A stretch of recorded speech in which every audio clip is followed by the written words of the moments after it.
عندك دليل على نظريتك هذه؟ ودي كانت المشكلة الصغيرة الوحيدة في نظرية طارق، مفيش أي دليل لحد دلوقتي. طارق، أنت عزيز عليا، ولكن ما عنديش استعداد تحت أي ظرف من الظروف أخسر شغلي بسبب تصفية حساباتك مع شادي. فرح انساها خلاص. موضوع فرح ده اتقفل، لو سمحتي ما تلمحليش عليه تاني، لا من قريب ولا من بعيد. alright، هحاول أصدق، بس اللي أنت بتقوله ده بالمصري أي كلام. يا رب. ماجدة موصياني ان انا بعد كل سونار اقرا قرآن. تعالى نقرا الفاتحة. نقراها بقى، بس نقراها في سرنا. شادي انت مش حافظ الفاتحة؟ ليه؟ مين؟ انا مش حافظها طبعا. طب شادي انت مش حافظ الفاتحة؟ يعني بس في حاجات ساعات بتبقى محتاجة مراجعة بس. ايوه صح. مشكلة كبيرة.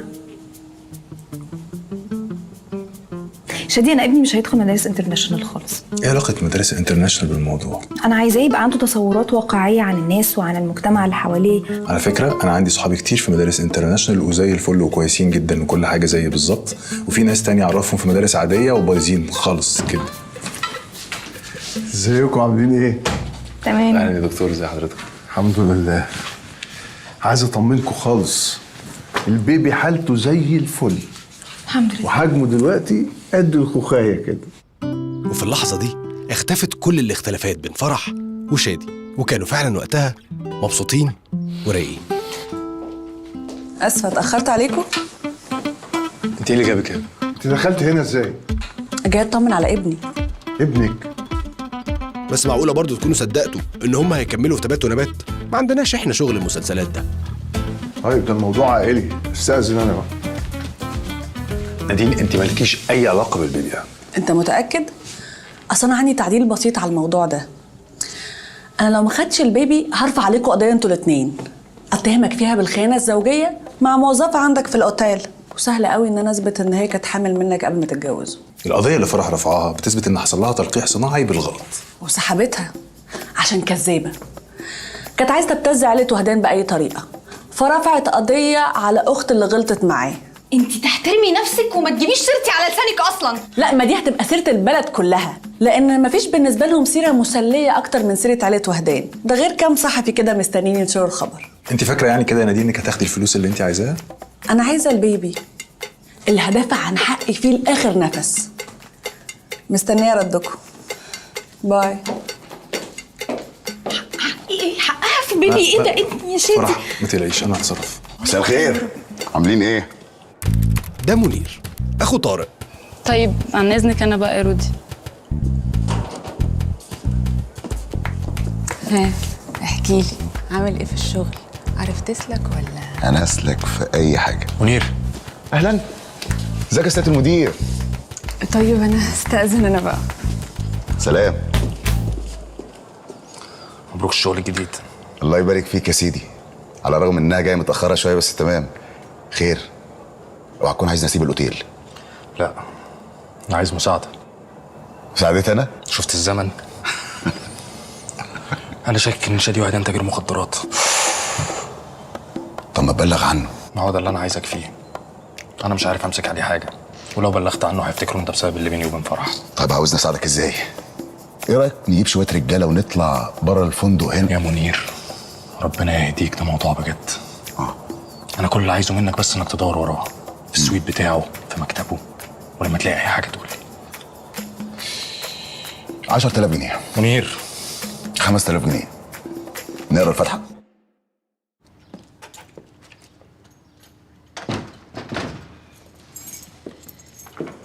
طمنيني يا ديدا، عملتي ايه يا حبيبتي؟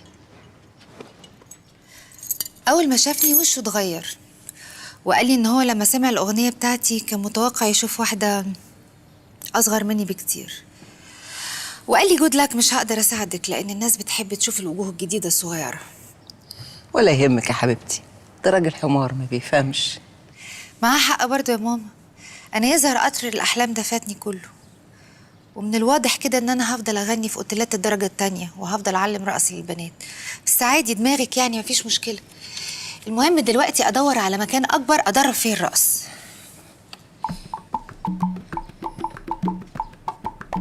ايه ده؟ هي فرح كسبت في مسابقة أصوات مبدعة وهيتنشر لها قصة؟ انا الحقيقه ما اعرفش، بس دي حاجه حلوه قوي. طبعا حلوة جدا، بس غريبة إنها ما قالتش.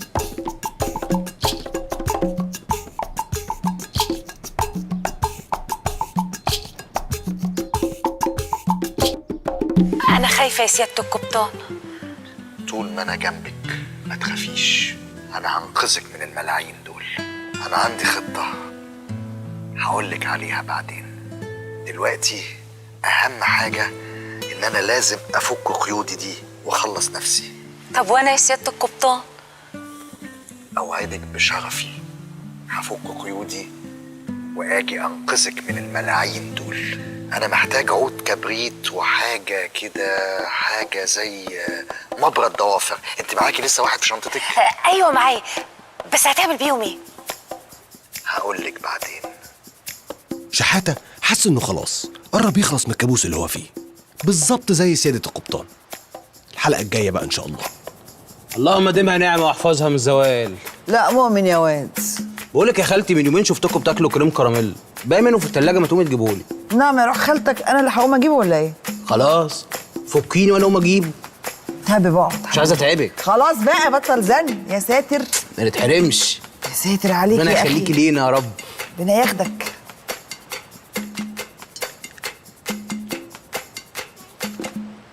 وبكره ميك اب ارتست وستايلست هيجوا لكم مخصوص هديه من عندي، عشان لازم تبقوا بيرفكت في الحفله دي. لا مفيش داعي يا سياده القبطان. لا يا نينا، ده انتوا احتمال كبير قوي تطلعوا معايا على الستيج وانا بستلم الجايزه. ايه يا ديدا مالك مش متحمسه؟ أنا أبدا ما فيش. حصل ايه صحيح في الميتنج بتاع النهارده؟ ابدا، الراجل قال لها انه عايز واحده اصغر شويه. ماما اصغر شويه؟ ده راجل ما بيفهمش على فكره. هو عموما اليوم النهارده مش بتاعي خالص. لا رواقي كده، انا هعرفك على الاحسن منه كمان. صحيح يا سياده القبطان، هو سليمان عز هيجي الحفله؟ مين يا فندم؟ سليمان عز، اصلي معجبه بيه قوي. هو هيبقى موجود في الحفله. سليمان عز ده حضرتك ممثل محدود الموهبه. فروحه حبيبه قلب بابا، جاهزه لحفله بابا بكره؟ جدا. ازيكم عاملين ايه؟ تمام. أهلا. في ايه يا دلال؟ ايه اللي حصل؟ حصل حاجه في الميتنج ولا ايه؟ أبدا، واحدة لعوب وفشلت.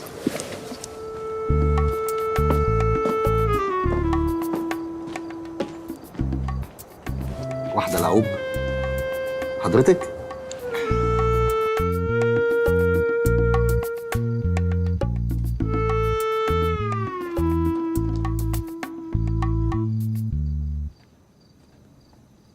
قريتي القصه صح؟ أنا عارفة إن أنا ما كانش المفروض أقراها، بس الحقيقة إنها اتفتحت قدامي لما اللابتوب بتاعك اتفتح. طيب ممكن افهمك؟ فرح حبيبتي، أنا مبسوطة جدا إن هيتنشر لك حاجة، بس التجسيد اللي مش عارف إيه لكلمة لعوب، ما كنتي تقولي لهم أمي سايعة وخلاص. لا يا ماما، دي مبالغه ادبيه. يعني ده رأيك فيا، بس أنتي بلغتي شويتين كمان. دلال، الواحد لما بيجي يكتب قصة بياخد شخصيات من حواليه وبيزود فيها وممكن يغير فيها. يا دلال، أنا كان عندي مشكلة من وأنا صغيرة معاكي بخصوص صحابك وخروجاتك والحاجات دي، وانتي عارفة ده، بس أنا عمري ما قلت إن انتي شبه بطلة القصة دي خالص. فأنتي عايزاني أبقى حد تاني، الأم المثالية اللي قاعدة في مكانها بتشتغل كروشيه قدام المسلسل بالليل عشان تبقي فخورة بأمك قدام صحابك، مش كده؟ لا يا ماما. لا إيه بقى؟ ما ده رأي بنت حبيبة اللعوب. طيب دلال، أنا فضلت فترة طويلة جدا عندي مشكلة معاكي بخصوص الرجالة الكتير اللي بتعرفيني عليهم والناس اللي بقابلهم وفجأة بيختفوا. أيوة، بس عمري ما جبتهم البيت، عمري ما عرفتهم عليكي إلا لو كان في فعلا ارتباط، وفي الآخر أنا لا اتنيلت اتجوزت ولا ارتبطت، وكنت بهرب من قبل أي خطوة زي دي عشانك. ما كنتش عايزة حاجة تشغلني عنك، ما كنتش عايزة الناس تقول ست مكسورة جايبة راجل يظبط لها حياتها ويتحكم فيا وفيكي. غلط يا دلال.